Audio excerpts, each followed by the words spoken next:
City vision വാർത്തകളിലേക്ക് സ്വാഗതം. പ്രധാന വാർത്തകൾ.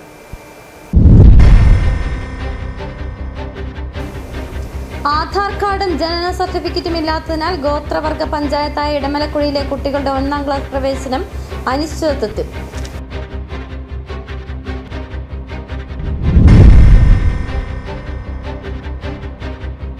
ഒരാഴ്ചയ്ക്കുള്ളിൽ വളത്തിന് വലിയ തോതിൽ വിലവർധനവുണ്ടായതോടെ പ്രതിസന്ധിയിലായിരിക്കുകയാണ് ഇടുക്കിയിലെ കർഷകർ. അസംസ്കൃത വസ്തുക്കളുടെ ഇറക്കുമതിയിലുണ്ടായ കുറവാണ് പ്രതിസന്ധിക്ക് കാരണം.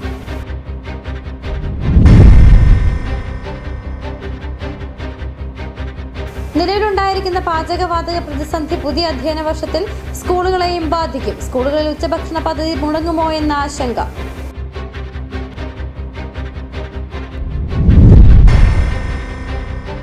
പുതിയ UDF സർക്കാർ അധികാരമേറ്റ സാഹചര്യത്തിൽ ദേശീയപാത 85ന്റെ ഭാഗമായ നേരിമംഗലം വനമേഖലയിലെ നിർമ്മാണ പ്രതിസന്ധി പരിഹരിക്കുന്ന കാര്യത്തിൽ തീരുമാനം കൈക്കൊള്ളണമെന്ന ആവശ്യവുമായി ദേശീയപാത സംരക്ഷണ സമിതി. വിശദമായ വാർത്തകളിലേക്ക്. ആധാർ കാർഡും ജനന സർട്ടിഫിക്കറ്റും ഇല്ലാത്തതിനാൽ ഗോത്രവർഗ പഞ്ചായത്തായ ഇടമലക്കുടിയിലെ കുട്ടികളുടെ 1ാം ക്ലാസ് പ്രവേശനം അനിശ്ചിതത്വത്തിൽ. പുതിയ അധ്യയന വർഷം ആരംഭിക്കാൻ ദിവസങ്ങൾ മാത്രം ബാക്കി നിൽക്കെയാണ് കുട്ടികളെ സ്കൂളിൽ ചേർക്കാൻ കഴിയാത്ത സാഹചര്യം രക്ഷിതാക്കളെ പ്രതിസന്ധിയിലുമാക്കുന്നത്. സൊസൈറ്റി കുടിയിൽ പ്രവർത്തിക്കുന്ന ഗവൺമെന്റ് ട്രൈബൽ സ്കൂളിലെ പ്രധാന അധ്യാപകന്റെ നേതൃത്വത്തിൽ കുട്ടികളെ കണ്ടെത്തുന്നതിനായി കഴിഞ്ഞ ദിവസം ആണ്ടവർകുടി, ഷെഡ്ഡുകുടി എന്നിവിടങ്ങളിലെ വീടുകളിൽ സന്ദർശനം നടത്തി. 8 കുട്ടികളെ കണ്ടെത്തിയിരുന്നു. എന്നാൽ ഇതിൽ 6 പേർക്കും ആധാർ കാർഡും ജനന സർട്ടിഫിക്കറ്റും ഇല്ലായിരുന്നു. ചില രക്ഷിതാക്കൾക്കും കുട്ടികളുടെ ജനന തീയതി പോലും ഓർമ്മയില്ല.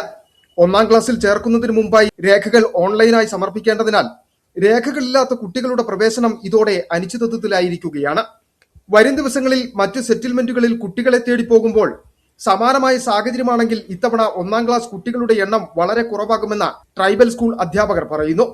കഴിഞ്ഞ വർഷം ഇടമലക്കുടിയിൽ 13 കുട്ടികളാണ് 1ാം ക്ലാസ്സിൽ പ്രവേശനം നേടിയത്. പുതിയ അധ്യയന വർഷം 1ാം ക്ലാസ്സിലേക്ക് 2 കുട്ടികൾ മാത്രമാണ് ഇപ്പോൾ എത്തിയിട്ടുള്ളത്. City vision Munnar. ഒരാഴ്ചയ്ക്കുള്ളിൽ വളത്തിന് വലിയ തോതിൽ വിലവർധനവുണ്ടായതോടെ പ്രതിസന്ധിയിലായിരിക്കുകയാണ് ഇടുക്കിയിലെ കർഷകർ.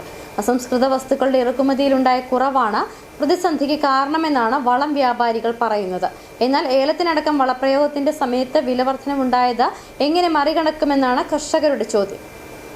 ഫാക്ടംഫോസ്, പൊട്ടാഷ്, യൂറിയ എന്നിവയുൾപ്പെടെയുള്ള എല്ലാ വളത്തിനും വില വർദ്ധിച്ചു. ജില്ലയിലെ പ്രധാന കൃഷികളിലൊന്നായ ഏലത്തിന് വളമിടാൻ മികച്ച സമയമാണിപ്പോൾ. ഈ സമയത്ത് വളത്തിന് വില കൂടിയതും ലഭ്യത കുറഞ്ഞതും കർഷകർക്ക് വൻ തിരിച്ചടിയായി. അസംസ്കൃത വസ്തുക്കളുടെ ഇറക്കുമതിയിലുണ്ടായ കുറവാണ് പ്രശ്നമെന്ന് ജില്ലയിലെ വളം വ്യാപാരികൾ പറയുന്നു. നിലവിൽ ഇന്ത്യയിൽ സ്റ്റോക്കുള്ള അസംസ്കൃത വസ്തുക്കൾ ഉപയോഗിച്ചാണ് ഇവ ഉണ്ടാക്കുന്നത്. 3 മാസം കൂടി കഴിഞ്ഞാൽ വളം ലഭിക്കാത്ത സ്ഥിതി വരുമെന്ന ആശങ്കയും നിലനിൽക്കുന്നുണ്ട്. ഇന്ധനവില ഇനിയും ഉയർന്നാൽ വളത്തിന് വീണ്ടും വില വർദ്ധിച്ചേക്കുമെന്നും വ്യാപാരികൾ പറയുന്നു. 1375 രൂപ വിലയുണ്ടായിരുന്ന ഫാക്ടംഫോസിന് 1800 രൂപയായി. പൊട്ടാഷിന്റെ വിലയും ഇത്തരത്തിൽ വൻതോതിൽ വർദ്ധിക്കുകയാണ്. 1975 രൂപയുണ്ടായിരുന്ന പൊട്ടാഷിന് ഇപ്പോഴത്തെ വില 2050 രൂപയാണ്. യൂറിയയുടെ അവസ്ഥയും മറിച്ചല്ല. വിലവർധന ജില്ലയിലെ കൊക്കോ, കാപ്പി, റബ്ബർ, കുരുമുളക്, തെങ്ങ്, നെല്ല്, പച്ചക്കറി തുടങ്ങി എല്ലാ കൃഷിയെയും ബാധിക്കും. കുമിൾ നശിപ്പിക്കുവാനായി ഉപയോഗിക്കുന്ന ബോഡോ മിശ്രിതത്തിലെ പ്രധാന ഘടകമായ തുരിശിന് 3 മാസം മുൻപേ വില വർദ്ധിച്ചിരുന്നു. കിലോഗ്രാമിന് 300 രൂപയുണ്ടായിരുന്ന തുരിശിന് ഇപ്പോൾ വില 600-ലെത്തി. സ്പ്രേ വളങ്ങൾക്കും എക്കാലിസ് ഉൾപ്പെടെയുള്ള കീടനാശിനികൾക്കും വില വർദ്ധിച്ചിട്ടുണ്ട്. സബ്സിഡി വളമായി നൽകുന്ന ഫാക്ടംഫോസിനും യൂറിയയ്ക്കും പൊട്ടാഷിനും വില വർദ്ധിച്ചതോടെ എന്തു ചെയ്യുമെന്നറിയാതെ നിൽക്കുകയാണ് കർഷകർ. യുദ്ധത്തിന്റെയൊക്കെ പശ്ചാത്തലത്തിൽ ഇന്ധന വില വർദ്ധിച്ചതിന്റെ അടിസ്ഥാനത്തിലൊക്കെ വ്യാപകമായിട്ട് കീടനാശിനിക്കും രാസവളങ്ങൾക്കെല്ലാം വളരെയധികം വില കൂടി. ഇരട്ടിയും അതിലധികമായിട്ടും പല വളങ്ങൾക്കും വില കൂടിയിട്ടുണ്ട്. ഇത് കർഷകരെ സംബന്ധിച്ച് വളരെ ബുദ്ധിമുട്ടുണ്ടാക്കുന്ന കാര്യമാണ്. ഈ വർഷം ഏലത്തിന് ന്യായമായ വില ഉണ്ടായിരുന്നെങ്കിലും വരും വർഷങ്ങളിൽ അത് എത്രത്തോളം നിലനിൽക്കുമെന്നൊന്നും അറിയത്തില്ല. അപ്പോൾ വളത്തിനും കീടനാശിനിക്കും ഇതുപോലെ വില കൂടിയാൽ കർഷകന് പിടിച്ചിരിക്കാൻ പറ്റാത്ത ഒരു അവസ്ഥ വരും. അതുകൊണ്ട് കേന്ദ്ര സർക്കാർ സബ്സിഡി പോലെയുള്ള ആനുകൂല്യങ്ങൾ നൽകി ഈ മേഖലയെ പിടിച്ചു നിർത്താനുള്ള സംവിധാനം ചെയ്യണമെന്നാണ് പറയാനുള്ളത്. കർഷകരെ സംബന്ധിച്ചിടത്തോളം വളത്തിനും കീടനാശിനികൾക്ക് അന്യായമായിട്ട് വർദ്ധിച്ചിരിക്കുകയാണ്. അപ്പോൾ ഈ സാഹചര്യത്തിൽ യുദ്ധം ഇങ്ങനെ പൊട്ടിപ്പുറക്കുന്ന സാഹചര്യത്തിൽ ഇനിയും കൂടാനാണ് സാധ്യത എന്നാണ് വൻകിട കമ്പനികൾ അഭിപ്രായപ്പെടുന്നത്. ഇങ്ങനെ പോയി കഴിഞ്ഞാൽ കർഷകർ എന്ത് ചെയ്തെന്ന് അറിയത്തില്ല. ഒന്നാമത് ഉൽപ്പാദനം വളരെ മോശമാണ്. ഇപ്പോൾ കാലാവസ്ഥ ഇങ്ങനെ മാറി വരുന്ന കാരണം ഉൽപ്പാദനം തീരെ മോശമാണ്. അസംസ്കൃത വളം ഡിപ്പോ നടത്തിപ്പുകാരും പ്രതിസന്ധിയിലാണ്. City vision, Rajakkad. നിലവിലുണ്ടായിരിക്കുന്ന പാചകവാതക പ്രതിസന്ധി പുതിയ അധ്യയന വർഷത്തിൽ സ്കൂളുകളെയും ബാധിക്കും. സ്കൂളുകളിൽ ഉച്ചഭക്ഷണ പദ്ധതി മുടങ്ങുമോ എന്നാണ് ആശങ്ക ഉയരുന്നത്. പല സ്കൂളുകളിലും വിറകടുപ്പുകളില്ല. പുതിയ അടുപ്പുകൾ ഉണ്ടാക്കുക എന്നതും പ്രായോഗികമല്ലാത്ത സാഹചര്യമാണ്. പുതിയ അധ്യയന വർഷം ആരംഭിക്കുവാൻ ഏതാനും ദിവസങ്ങൾ മാത്രം ബാക്കി നിൽക്കുമ്പോൾ പാചകവാതക പ്രതിസന്ധി സ്കൂളുകളിൽ കുട്ടികളുടെ ഉച്ചഭക്ഷണത്തെ ബാധിക്കുമോ എന്ന ആശങ്കയാണ് ഉയരുന്നത്. ഉച്ചഭക്ഷണ പദ്ധതിയിൽ വിറകടുപ്പ് ഉപയോഗിക്കുന്നതിന് നേരത്തെ ഉണ്ടായിരുന്ന വിലക്ക് പാചകവാതക പ്രതിസന്ധി മുന്നിൽ കണ്ട് താൽക്കാലികമായി നിർത്തി മാർച്ച് 12-ന് പൊതുവിദ്യാഭ്യാസ വകുപ്പ് ഉത്തരവിറക്കിയിരുന്നു. എന്നാൽ നേരത്തെ നിലനിന്നിരുന്ന വിലക്ക് തന്നെയാണ് പല സ്കൂളുകൾക്കും വിനയായി മാറിയത്. വിലക്കേർപ്പെടുത്തിയതിനു ശേഷം പാചകപ്പുര പുതുക്കി നിർമ്മിച്ച സ്കൂളുകളിലൊന്നും വിറകടുപ്പ് നിർമ്മിക്കാത്തതാണ് പ്രതിസന്ധി. താൽക്കാലികമായി ഇനി വിറകടുപ്പുകൾ നിർമ്മിക്കുന്നതിനും പ്രായോഗികമല്ലെന്നാണ് സ്കൂൾ അധികൃതരും വ്യക്തമാക്കുന്നത്. മഴക്കാലമാകുന്നതോടെ വിറകിന് വലിയ വില നൽകേണ്ടി വരുന്നതുമെല്ലാം തിരിച്ചടിയായി മാറും. നിലവിൽ വിദ്യാഭ്യാസ സ്ഥാപനങ്ങൾക്ക് സിലിണ്ടർ നൽകുന്നതിന് മുൻഗണന നൽകണമെന്ന നിർദ്ദേശമുണ്ട്. പഴയതുപോലെ സിലിണ്ടറുകൾ ലഭിക്കുമോ എന്ന കാര്യത്തിലും ആശങ്ക നിലനിൽക്കുന്നു. City vision, Rajakkad. പുതിയ UDF സർക്കാർ അധികാരമേറ്റ സാഹചര്യത്തിൽ ദേശീയപാത 85-ന്റെ ഭാഗമായ നേരിമംഗലം വനമേഖലയിലെ നിർമ്മാണ പ്രതിസന്ധി പരിഹരിക്കുന്ന കാര്യത്തിൽ വൈകാതെ തീരുമാനം കൈക്കൊള്ളണമെന്ന ആവശ്യവുമായി ദേശീയപാത സംരക്ഷണ സമിതി രംഗത്ത്. വനമേഖലയിൽ റോഡിന്റെ റീടാറിംഗ് നടത്തിയെങ്കിലും വീതി വർദ്ധിപ്പിക്കുന്നത് ഉൾപ്പെടെയുള്ള ജോലികൾ നിലച്ചിട്ട് മാസങ്ങൾ പിന്നിടുകയാണ്. UDF സർക്കാർ അധികാരത്തിലെത്തിയാൽ നേരിമംഗലം വനമേഖലയിലെ നിർമ്മാണ പ്രതിസന്ധി പരിഹരിക്കുമെന്ന പ്രഖ്യാപനം മുമ്പ് UDF നേതാക്കളുടെ ഭാഗത്തുനിന്നുണ്ടായിരുന്നു. ദേശീയപാത 85-ന്റെ ഭാഗമായ നേരിമംഗലം വനമേഖലയിൽ നവീകരണ ജോലികൾ തടസ്സപ്പെട്ടിട്ട് മാസങ്ങൾ പിന്നിടുകയാണ്. ദേശീയപാതയുടെ മറ്റിടങ്ങളിൽ ജോലി തകൃതിയായി നടക്കുമ്പോഴും നേരിമംഗലം മേഖലയിൽ തടസ്സപ്പെട്ടിരിക്കുന്ന ജോലികൾ ഇനിയും പുനരാരംഭിക്കുവാൻ കഴിഞ്ഞിട്ടില്ല. വനമേഖലയിൽ റോഡിന് വീതി വർദ്ധിപ്പിക്കുന്നതിനും സുരക്ഷാ ഭിത്തികൾ നിർമ്മിക്കുന്നതിനുമായി കരാർ കമ്പനി പണികൾ ആരംഭിച്ചിരുന്നു. ഈ ഘട്ടത്തിലായിരുന്നു നിർമ്മാണ ജോലികൾ നിയമക്കുരുക്കിലേക്ക് പോയി തടസ്സപ്പെട്ടത്. നിർമ്മാണ പ്രതിസന്ധി പരിഹരിക്കണമെന്നാവശ്യപ്പെട്ട് പിന്നീടുണ്ടായ ജനകീയ പ്രതിഷേധങ്ങളടക്കം UDF-ന്റെ പിന്തുണ ലഭിച്ചിരുന്നു. UDF സർക്കാർ അധികാരത്തിലെത്തിയാൽ നേരിമംഗലം വനമേഖലയിലെ നിർമ്മാണ പ്രതിസന്ധി പരിഹരിക്കുമെന്ന പ്രഖ്യാപനം UDF നേതാക്കളുടെ ഭാഗത്തു നിന്ന് ഉണ്ടാവുകയും ചെയ്തു. ഈ സാഹചര്യത്തിൽ കൂടിയാണ് പുതിയതായി അധികാരമേറ്റ UDF സർക്കാർ നേരിമംഗലം വനമേഖലയിലെ നിർമ്മാണ പ്രതിസന്ധി പരിഹരിക്കുന്ന കാര്യത്തിൽ വൈകാതെ തീരുമാനം കൈക്കൊള്ളുമെന്ന ആവശ്യം ദേശീയപാത സംരക്ഷണ സമിതി മുന്നോട്ട് വെച്ചിട്ടുള്ളത്. ഇത് വളരെ അപകടകരമായ കാര്യമാണ്. അതുപോലെ തന്നെയാണ് മരങ്ങൾ വീഴാറായി നിൽക്കുന്ന മരങ്ങൾ മുറിച്ച് മാറ്റിക്കൊണ്ട് റോഡ് വികസനം പൂർത്തിയാക്കണം എന്നാവശ്യപ്പെട്ടിട്ട് ഈ മഴ വരുന്ന കാലഘട്ടത്തിൽ പോലും നടപ്പിലാക്കാൻ കഴിഞ്ഞിട്ടില്ല. അപ്പോൾ വളരെ ശാസ്ത്രീയമായി ഈ കാര്യങ്ങളെല്ലാം പറഞ്ഞിട്ട് നടപ്പിലാക്കാത്ത ഒരു ഗവൺമെൻറ് മാറി അത്തരം കാര്യങ്ങൾ നടപ്പിലാക്കുമെന്ന് വാഗ്ദാനം ചെയ്തൊരു ഗവൺമെൻറ് നിലവിൽ വന്നിരിക്കുകയാണ്. അതുകൊണ്ട് മുഖ്യമന്ത്രി ശ്രീ VD സതീശൻ നമ്മുടെ നാട്ടിലെത്തിയപ്പോൾ നടത്തിയ പ്രതിപക്ഷ നേതാവായിരിക്കെ നടത്തിയ പ്രഖ്യാപനങ്ങൾ അത് നടപ്പിലാക്കണം. ഉടനടി ആ റോഡിൻ്റെ വർക്ക് ഉടനടി ആരംഭിക്കാനുള്ള ഉത്തരവ് കൊടുക്കണം. അതിന് വേറെ യാതൊന്നും ആവശ്യമില്ല. ചീഫ് സെക്രട്ടറി ഒരു ഉത്തരവിട്ടാൽ നടക്കാവുന്ന കാര്യം മാത്രമാണ്. കോടതിയുടെ അനുമതി പോലും ഉള്ളതാണ്. റോഡിൽ കുണ്ടും കുഴിയും നിറയുകയും ജനകീയ പ്രതിഷേധം ഉയരുകയും ചെയ്തതോടെ മാസങ്ങൾക്ക് മുമ്പ് നേരിമംഗലം മുതൽ വാളറ വരെയുള്ള ഭാഗത്ത് റീടാറിംഗ് ജോലികൾ നടത്തിയിരുന്നു. എന്നാൽ വീതി കൂട്ടിയുള്ള മറ്റു നിർമ്മാണ ജോലികൾക്ക് സാഹചര്യം ഒരുങ്ങിയിട്ടില്ല. മഴക്കാലങ്ങളിൽ പാതയോരത്തു നിന്നും മരങ്ങൾ കടപുഴകി റോഡിലേക്ക് പതിച്ചുള്ള ഗതാഗത തടസ്സം പതിവാണ്. നിലവിലെ സ്ഥിതി തുടർന്നാൽ ഈ മഴക്കാലത്തും സമാന സാഹചര്യമുണ്ടാകും. റീടാറിംഗ് നടത്തിയതുകൊണ്ട് മാത്രം വനമേഖലയിലെ ഗതാഗത കുരുക്കിന് പരിഹാരം കാണാനോ അപകട സാധ്യത കുറയ്ക്കുവാനോ കഴിയില്ല. അതിനായി റോഡിന്റെ വീതി വർദ്ധിപ്പിക്കുകയും സുരക്ഷാ ഭിത്തികൾ നിർമ്മിക്കുകയും തന്നെ വേണം. City vision, Adimali. ഇടമലക്കുടിയിലെ റേഷൻ തട്ടിപ്പ് അന്വേഷിക്കുന്ന പോലീസ് സംഘത്തെ സഹായിക്കാൻ സിവിൽ സപ്ലൈസ് വകുപ്പിൽ നിന്ന് 2 ഉദ്യോഗസ്ഥരെ കൂടി കളക്ടർ അനുവദിച്ചു. റേഷൻ കണക്കുകൾ പരിശോധിക്കുവാൻ സിവിൽ സപ്ലൈസ് വകുപ്പിൽ നിന്നും 2 പേരെ വിട്ടു നൽകണമെന്നാവശ്യപ്പെട്ട് അന്വേഷണ സംഘത്തലവൻ മൂന്നാർ SHO J. വിനോദ് കുമാർ കളക്ടർക്ക് കത്ത് നൽകിയിരുന്നു. ഇതേ തുടർന്നാണ് 2 പേരെ കളക്ടർ അനുവദിച്ചത്. സംസ്ഥാനത്തെ ഏക ഗോത്രവർഗ പഞ്ചായത്തായ ഇടമലക്കുടിയിൽ വിതരണത്തിന് നൽകിയ 65 ടൺ അരി നഷ്ടമായ സംഭവത്തിലാണ് പ്രത്യേക സംഘത്തിന്റെ അന്വേഷണം. ഇടമലക്കുടിയിലെ റേഷൻ തട്ടിപ്പുമായി ബന്ധപ്പെട്ട സപ്ലൈ ഓഫീസറടക്കം 2 പേരെ സർക്കാർ സസ്പെൻഡ് ചെയ്തിരുന്നു. City vision, Munnar. കാലവർഷം പടിവാതിൽക്കൽ എത്തി നിൽക്കെ മലയോര മേഖലയിലെ പ്രധാന വ്യാപാര കേന്ദ്രമായ രാജാക്കാട് ടൗണിന് ആശ്വാസമായി ജനപ്രതിനിധികളുടെയും അടിയന്തര ഇടപെടൽ. വർഷങ്ങളായി കനത്ത മഴ പെയ്യുമ്പോൾ ടൗണിൽ രൂപപ്പെട്ടിരുന്ന രൂക്ഷമായ വെള്ളക്കെട്ടിന് പരിഹാരമായി ഓടകളും അടഞ്ഞുകിടന്ന കലിങ്കുകളും യുദ്ധകാലാടിസ്ഥാനത്തിൽ വൃത്തിയാക്കി തുടങ്ങി. വ്യാപാരികളുടെയും കാൽനട യാത്രക്കാരുടെയും നിരന്തരമായ പരാതിക്കൊടുവിലാണ് പഞ്ചായത്ത് ഭരണസമിതിയുടെ ഇടപെടൽ. ഇനി മലയോരത്ത് കനത്തു പെയ്യുന്ന മഴയിലും രാജാക്കാട് ടൗൺ മുങ്ങിപ്പോകില്ലെന്ന പ്രതീക്ഷയിലാണ് ഇവിടുത്തെ വ്യാപാരികളും ജനങ്ങളും. മഴക്കാലമായാൽ രാജാക്കാട് ടൗൺ നേരിടുന്ന ഏറ്റവും വലിയ പ്രതിസന്ധികളിൽ ഒന്നാണ് ഇപ്പോൾ താൽക്കാലികമായി പരിഹരിക്കപ്പെടുന്നത്. നേരിയ മഴ പെയ്താൽ പോലും ടൗണിൽ മലവെള്ളപ്പാച്ചിലിന് സമാനമായ വെള്ളക്കെട്ടായിരുന്നു പതിവ്. ഇത് കാൽനട യാത്രികരെയും കച്ചവടക്കാരെയും ഒരുപോലെ ദുരിതത്തിലാക്കിയിരുന്നു. വിവിധ മേഖലകളിൽ നിന്നും ഒഴുകിയെത്തുന്ന മഴവെള്ളമാണ് രാജാക്കാട് ടൗണിനെ വെള്ളത്തിലാഴ്ത്തിയിരുന്നത്. രാജാക്കാട് NR-City റോഡിലെ കലുങ്കുകൾ പൂർണ്ണമായി അടഞ്ഞുപോയതാണ് പ്രതിസന്ധി ഇരട്ടിയാക്കിയത്. ഇവിടെ നിന്നുള്ള വെള്ളം കൃത്യമായി ഒഴുകിപ്പോകുവാൻ ഇടമില്ലാതെ ടൗണിലേക്ക് ഒഴുകിയെത്തുകയായിരുന്നു. ഈ പരാതികൾക്ക് ഒടുവിലാണ് രാജാക്കാട് ഗ്രാമപഞ്ചായത്തിന്റെ ശക്തമായ ഇടപെടലുണ്ടായത്. രാജാക്കാട് പഞ്ചായത്തിന്റെ വെള്ളക്കെട്ട് പരിഹരിക്കുന്നതിന് വേണ്ടി PWD-യുമായിട്ട് ബന്ധപ്പെട്ട് PWD ആക്സ് ഇവിടെ വന്ന് സ്ഥലം സന്ദർശിക്കുകയും PWD ഓവർസിയറുടെ സാന്നിധ്യത്തിൽ തന്നെ ഓട കലുങ്ക് തെളിച്ചു വിടാനുള്ള സംവിധാനം തുടങ്ങിയിട്ടുണ്ട് ഇന്ന് ഇവിടെ. അപ്പോൾ ഏതായാലും എല്ലാവരും എല്ലാ ഭാഗത്ത് വരുമ്പോഴും എല്ലാ ജനങ്ങളും അതിന് സഹകരിക്കണം. ഇപ്പോൾ ടൗൺ ആണെങ്കിലും നമുക്കറിയാം വെള്ളത്തിന്റെ ശല്യം കൂടുതലായിരുന്നു. അതൊന്ന് പരിഹരിക്കുന്നതിന് വേണ്ടിയാണ് ഇപ്പോൾ കടക്കാരും അതിനെല്ലാവരും സഹകരിക്കണമെന്ന് അറിയിക്കുകയാണ്. രാജാക്കാട് ഗ്രാമപഞ്ചായത്ത് president Kingini Rajendran, town ward member Joshy Kanyakuzhi എന്നിവരുടെ നേരിട്ടുള്ള മേൽനോട്ടത്തിലാണ് ശുചീകരണ പ്രവർത്തനങ്ങൾ നടന്നത്. കാലവർഷം കനക്കുന്നതിന് മുമ്പ് തന്നെ ഓടകളിലെ മണ്ണും പ്ലാസ്റ്റിക് മാലിന്യങ്ങളും നീക്കം ചെയ്യാൻ കഴിഞ്ഞത് വലിയ ആശ്വാസമാണ് നൽകുന്നത്. ടൗണിലെ ഓടകൾ ശാശ്വതമായി സംരക്ഷിക്കാൻ കൂടുതൽ കൃത്യമായ ഡ്രെയിനേജ് സംവിധാനം വേണമെന്ന ആവശ്യവും ശക്തമാണ്.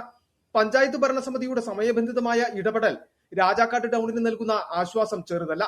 വരാനിരിക്കുന്ന മഴക്കാലത്തെ ഭയമില്ലാതെ നേരിടാൻ രാജാക്കാട് ടൗൺ ഇപ്പോൾ സജ്ജമായി കഴിഞ്ഞു. City vision, Rajakkad. ഇടവേള. രാജാക്കാടിൽ ആതുര സേവന രംഗത്ത് കാൽനൂറ്റാണ്ടിന്റെ പ്രവർത്തന മികവുമായി മുന്നേറുന്ന കൃപ മെഡിക്കൽസ് മലയോര ജനതയുടെ മികച്ച ആരോഗ്യ പരിപാലനത്തിനായി സമർപ്പിക്കുന്നു കൃപ മെഡിക്കൽ സെന്റർ രാജാക്കാട്. കൃത്യതയോടെയുള്ള രോഗനിർണയത്തിനും മികച്ച ചികിത്സയ്ക്കും വേണ്ടി വിദഗ്ധരായ ഡോക്ടർമാരെയും ഹൈടെക് മെഷീനറികളും മികച്ച നഴ്സിംഗ് ആൻഡ് ടെക്നീഷ്യന്മാരെയും ഉൾപ്പെടുത്തി കുറഞ്ഞ സമയത്തിനുള്ളിൽ രോഗനിർണയവും വിദഗ്ധ ചികിത്സയും ലഭ്യമാക്കുന്നു. കൂടാതെ 12 മണിക്കൂർ ഡോക്ടറുടെ സേവനം ലഭ്യമാക്കി നഴ്സിംഗ് സർവീസോടെ പ്രവർത്തിക്കുന്ന quality health care centre, doctors clinic, patient caring, patient monitoring, nursing services, patient observation unit, palliative caring, diagnosing and treatment തുടങ്ങി എല്ലാവിധ ആരോഗ്യ പരിപാലന സൗകര്യങ്ങളും ലഭ്യമാണ്. ഹൈടെക് മെഷീനറികളുടെ സഹായത്തോടെ രോഗനിർണയം ഇനി കുറഞ്ഞ സമയത്തിനുള്ളിൽ. 300 ml full room x-ray and 12 channel digital ECG. വിവിധ രോഗനിർണയങ്ങൾക്കായി മൾട്ടി സ്പെഷ്യാലിറ്റി ലബോറട്ടറി. എല്ലാവിധ ലബോറട്ടറി ടെസ്റ്റുകളും സ്പെഷ്യൽ ടെസ്റ്റുകളും 1 മണിക്കൂറിനുള്ളിൽ. വിവിധ ചെക്കപ്പ് പാക്കേജുകൾ. വിദഗ്ധ ടെക്നീഷ്യന്മാരുടെ നേതൃത്വത്തിൽ 100% ക്വാളിറ്റിയോടുകൂടിയുള്ള ടെസ്റ്റ് റിസൾട്ടുകൾ. കൂടാതെ ഉടൻ പ്രവർത്തനം ആരംഭിക്കുന്നു അൾട്രാസൗണ്ട് സ്കാനിംഗ്.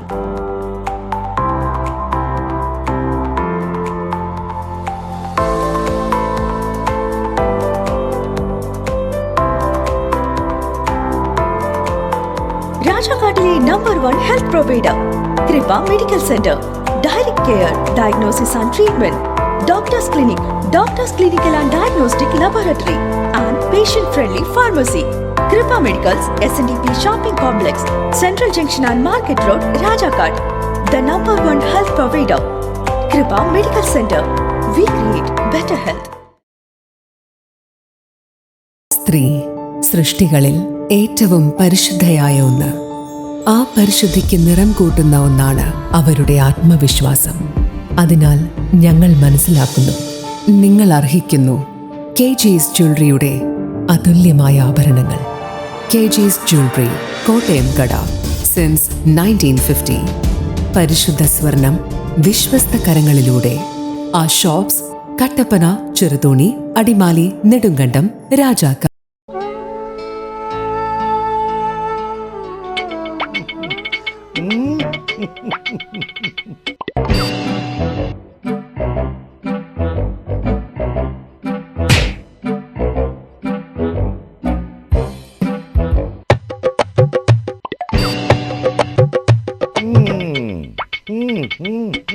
ഇതാണ് സാധനം. ഇവനെ അങ്ങ് പ്രയോഗിച്ചാൽ ഏതേലും സൂപ്പറായിട്ട് കായ്ക്കും. ആ എല്ലാ പൂക്കളും കായാകുന്നതിന് ബെൻസാവൈറ്റ്, ചൊറിയില്ലാത്ത കായ്കൾക്കായി സൾഫോസ്, കൂടാതെ അമിൻഡ, ഹീര, ഡോറിസ്, വെൽവെറ്റ്. കർഷകന്റെ പ്രതീക്ഷയ്ക്കൊത്ത ഉൽപാദനം വർദ്ധിക്കാൻ വൈറ്റ്ഫീൽഡ് ഇന്റർനാഷണലിന്റെ ഉൽപ്പന്നങ്ങൾ ഉപയോഗിക്കൂ.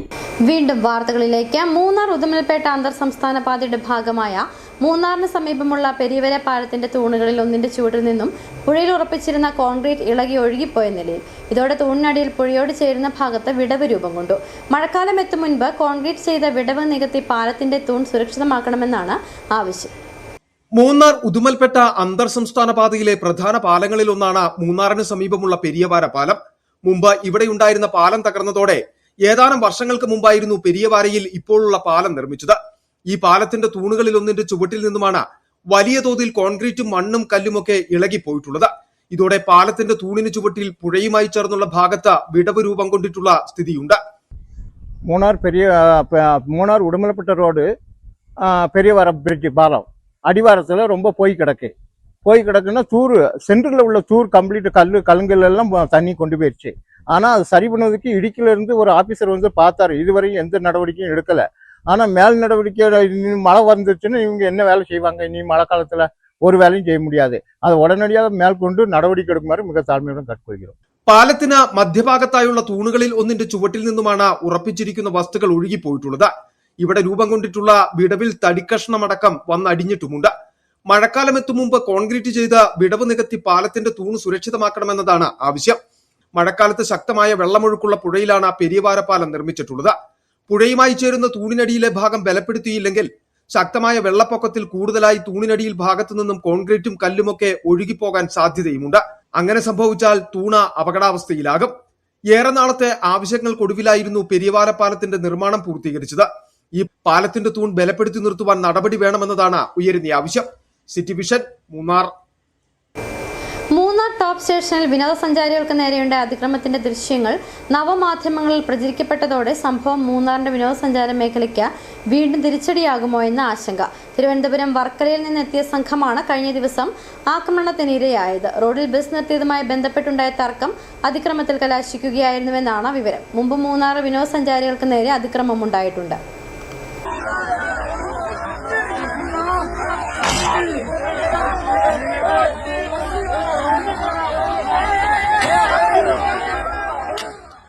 മൂന്നാർ ടോപ്പ് സ്റ്റേഷനിൽ വിനോദസഞ്ചാരികൾക്ക് നേരെയുണ്ടായ അതിക്രമത്തിന്റെ ദൃശ്യങ്ങൾ കഴിഞ്ഞ ദിവസമായിരുന്നു നവമാധ്യമങ്ങളിൽ പ്രചരിക്കപ്പെട്ടത്. ആക്രമണത്തിന്റെ വിവിധ ദൃശ്യങ്ങൾ വലിയ തോതിൽ പ്രചരിക്കപ്പെട്ടു. ഇതോടെയാണ് സംഭവം മൂന്നാറിലെ വിനോദസഞ്ചാര മേഖലയ്ക്ക് തിരിച്ചടിയാകുമോ എന്ന ആശങ്ക ഉയർന്നിട്ടുള്ളത്. മൂന്നാറിലേക്ക് ഏറ്റവും അധികം വിനോദസഞ്ചാരികൾ എത്തുന്ന കാലയളവാണ് മധ്യവേനൽ അവധിക്കാലം. എന്നാൽ തിരഞ്ഞെടുപ്പ് കാലമായിരുന്നതിനാൽ മധ്യവേനൽ അവധി ആരംഭിച്ച ഉടൻ തന്നെ ഇത്തവണ തിരക്ക് ആരംഭിച്ചിരുന്നില്ല.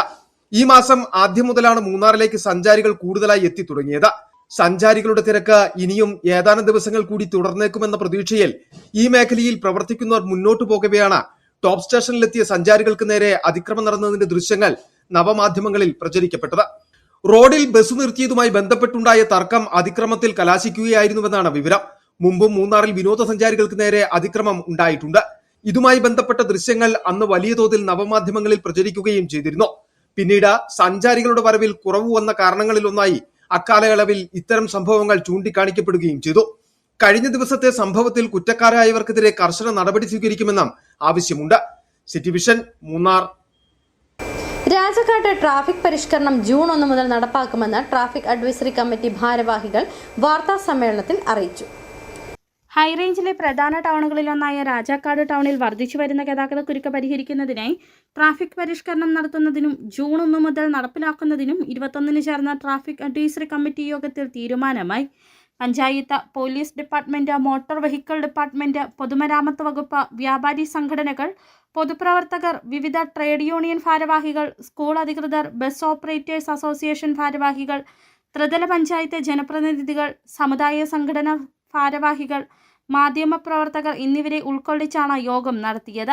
പഞ്ചായത്ത് വൈസ് പ്രസിഡന്റ് ബെന്നി പാലക്കാട്ട് അധ്യക്ഷത വഹിച്ചു.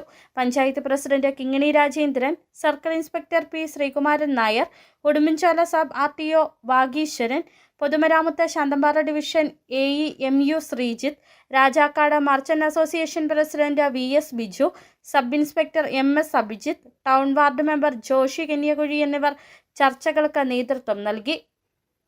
ഈ അഡ്വൈസറി കമ്മിറ്റിയുടെ തീരുമാനം എന്ന് പറയുന്നത് ഈ നാട്ടിലുള്ള പ്രമുഖരായ എല്ലാ വിഭാഗത്തിലുള്ള മർച്ചൻ്റ്, അതേപോലെ തന്നെ സംയുക്ത സംഘടന ഉണ്ട്, അതുപോലെ ഡിപ്പാർട്ട്മെൻറ്റ് MPD ഡിപ്പാർട്ട്മെൻറ്റുണ്ട്, പോലീസ് ഡിപ്പാർട്ട്മെൻറ്റുണ്ട്, അതേപോലെ തന്നെ PWD ഡിപ്പാർട്ട്മെൻറ്റും സംയുക്തമായി എടുത്ത തീരുമാനങ്ങളാണ്. ഈ തീരുമാനം ജൂൺ 1 മുതൽ നടപ്പിലാക്കാനാണ് ഉദ്ദേശിച്ചിരിക്കുന്നത്. അന്ന് മുതൽ ഇത് പ്രാവർത്തികം ഉണ്ടായിരിക്കും. കമ്മിറ്റിയുടെ തീരുമാനപ്രകാരം ജൂൺ 1 മുതൽ അടിമാലി ഭാഗത്തു നിന്നും വരുന്ന ബസ്സുകൾ ജനകീയ ഹോട്ടലിന് സമീപം ആളെ ഇറക്കി KGS ജ്വല്ലറിയുടെ മുമ്പിലുള്ള സ്റ്റോപ്പിലും ആളെ ഇറക്കി ബൈപ്പാസ് റോഡ് വഴി ബസ് സ്റ്റാൻഡിലെത്തി യാത്രക്കാരെ എടുത്തു പോകണം. ബസ് സ്റ്റാൻഡിൽ നിന്നും വെള്ളത്തൂവൽ വഴി അടിമാലിക്ക് പോകേണ്ട ബസ്സുകൾ, ഇന്ത്യൻ ഓയിൽ പമ്പിന് മുമ്പിലുള്ള സ്റ്റോപ്പിൽ നിന്നും കുഞ്ചിത്തണ്ണി വഴി പോകേണ്ട ബസ്സുകൾ NSS കെട്ടിടത്തിന് മുമ്പിലുള്ള സ്റ്റോപ്പിൽ നിന്നും യാത്രക്കാരെ എടുത്തു പോകണം. രാജകുമാരി മാങ്ങാത്തൊട്ടി ഭാഗത്ത് നിന്ന് വരുന്ന ബസ്സുകൾ ഫെഡറൽ ബാങ്കിന് എതിർവശത്തുള്ള സ്റ്റോപ്പിൽ യാത്രക്കാരെ ഇറക്കി കയറ്റി ബസ് സ്റ്റാൻഡിൽ എത്തിപ്പോകണം. കുത്തുങ്കൽ ഭാഗത്ത് നിന്നും വരുന്ന ബസ്സുകൾ KGS ജ്വല്ലറിക്ക് മുൻപിലുള്ള സ്റ്റോപ്പിൽ യാത്രക്കാരെ ഇറക്കി ബസ് സ്റ്റാൻഡിൽ എത്തിപ്പോകണം. കുഞ്ചിത്തണ്ണി ഭാഗത്ത് നിന്ന് വരുന്ന ബസ്സുകൾ KGS ജ്വല്ലറിക്ക് മുൻപിലുള്ള സ്റ്റോപ്പിൽ യാത്രക്കാരെ ഇറക്കി ബസ് സ്റ്റാൻഡിൽ എത്തിപ്പോകണം. എല്ലാ ബസ്സുകളും ബസ് സ്റ്റാൻഡിൽ ഇറങ്ങിപ്പോകണം. ബസ് സ്റ്റോപ്പുകളിൽ 3 മിനിറ്റിൽ കൂടുതൽ സമയം പാർക്കിംഗ് പാടില്ല. ബസ് സ്റ്റാൻഡ് ബൈപ്പാസ് റോഡിൽ നിന്നും ഒരു വാഹനങ്ങളും രാജാക്കാട് പൂപ്പാറ റോഡിലേക്ക് പ്രവേശിക്കാൻ പാടില്ല. Rajakkad market road, Palli road, bus stand bypass road, Rajakkad Mangathotti റോഡിൽ കനകക്കുന്ന് ജംഗ്ഷൻ വരെ, കുത്തുങ്കൽ റോഡിൽ ബസ് സ്റ്റാൻഡ് കവല മുതൽ പോസ്റ്റ് ഓഫീസിന് സമീപമുള്ള വെയിറ്റിംഗ് ഷെഡ് വരെ ഒരു പാർക്കിങ്ങും അനുവദിക്കില്ല. City vision, Rajakkad. നഷ്ടപ്പെട്ട ഫോൺ വീണ്ടെടുത്ത ഉടമയ്ക്ക് കൈമാറി മുട്ടം പോലീസ്. മുട്ടം പുള്ളിക്കാട്ട് ജോർജ് ജോസഫിന്റെ മൊബൈൽ ഫോൺ നഷ്ടപ്പെട്ടതിനെ തുടർന്ന് Muttom police inspector Sunil VR നിർദ്ദേശപ്രകാരം sub inspector Harish MC, senior civil police officer Nishad, civil police officer Maria എന്നിവർ നടത്തിയ കാര്യക്ഷമമായ അന്വേഷണത്തിനൊടുവിൽ ഫോൺ കണ്ടെത്തുകയായിരുന്നു. സബ് ഇൻസ്പെക്ടർ ഹരീഷ് MC സ്റ്റേഷനിൽ വെച്ച് ഫോൺ ഉടമയ്ക്ക് കൈമാറി. സ്വർണം വെള്ളി നിരക്കുകൾ. ബെന്നീസ് ജുവലറി, സ്വർണം, വെള്ളി, ഡയമണ്ട് ആഭരണങ്ങളുടെ കലവറ. സ്വർണ്ണാഭരണങ്ങൾ ഹോൾസെയിൽ വിലയിൽ സ്വന്തമാക്കാം. 22K 9.6 ലൈറ്റ് വെയ്റ്റ് ആഭരണങ്ങൾ, രാജ്കോട്ട്, സിംഗപ്പൂർ, ടർക്കിഷ്, കുവൈറ്റ് ആഭരണങ്ങളുടെ ഏറ്റവും പുതിയ കളക്ഷൻസ്. 92.5 വെള്ളി ആഭരണങ്ങൾ. എവർക്കും അനുയോജ്യമായ ബഡ്ജറ്റിൽ 95% എക്സ്ചേഞ്ച് വാല്യൂ ലഭിക്കുന്ന ഡയമണ്ട് ആഭരണങ്ങളുടെ വലിയ ശേഖരം. ഇനി മനസ്സുപോലെ പരിശുദ്ധമായ പൊന്ന്. Benny's jewellery, Benny's tower, bus stand junction, Rajakkad. സ്വർണം ഗ്രാമിന് 14,620 രൂപ, പവന് 1,16,960 രൂപ, വെള്ളി ഗ്രാമിന് 295 രൂപ. പ്രധാന വാർത്തകൾ നോക്കാം ഒരിക്കൽ കൂടി.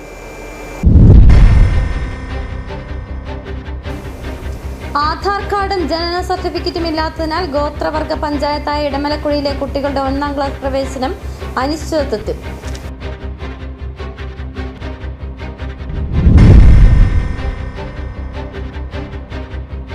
ഒരാഴ്ചയ്ക്കുള്ളിൽ വളത്തിന് വലിയ തോതിൽ വിലവർധനവുണ്ടായതോടെ പ്രതിസന്ധിയിലായിരിക്കുകയാണ് ഇടുക്കിയിലെ കർഷകർ. അസംസ്കൃത വസ്തുക്കളുടെ ഇറക്കുമതിയിലുണ്ടായ കുറവാണ് പ്രതിസന്ധിക്ക് കാരണം.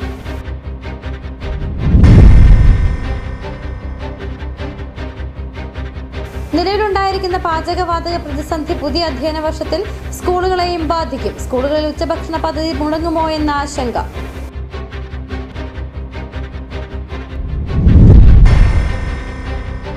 പുതിയ UDF സർക്കാർ അധികാരമേറ്റ സാഹചര്യത്തിൽ ദേശീയപാത 85ന്റെ ഭാഗമായ നേരിമംഗലം വനമേഖലയിലെ നിർമ്മാണ പ്രതിസന്ധി പരിഹരിക്കുന്ന കാര്യത്തിൽ തീരുമാനം കൈക്കൊള്ളണമെന്ന ആവശ്യവുമായി ദേശീയപാത സംരക്ഷണ സമിതി. ഇതോടെ വാർത്താ ബുള്ളറ്റിൻ പൂർണ്ണമാകുന്നു. നമസ്കാരം.